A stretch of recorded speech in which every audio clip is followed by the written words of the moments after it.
Guys, may share ako sa inyong bago kong kinababaliwan. Hindi ko na to i-keep.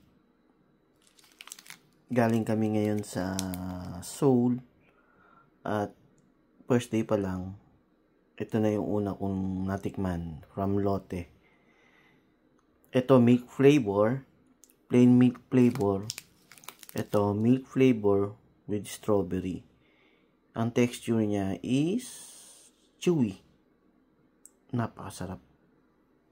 Pasensya na kayo sa kuko ko. Kakauwi ko lang. Ang dumi. Magugupit ako ng kuko. Ang sarap nito guys. Nakaka-addict. Chewy siya. Para kang kumakain ng bubble gum pero hindi. Ang sarap. Kala ko nga ano siya eh. Parang pochi. Pero hindi. Ang sarap. Guys, ito yung bubuksan natin. Ito yung strawberry with milk. Ito yung itsura niya. Para siyang marshmallow na ewan.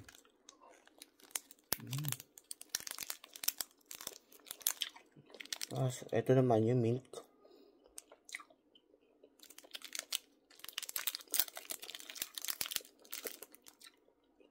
Ito yung itsura niya.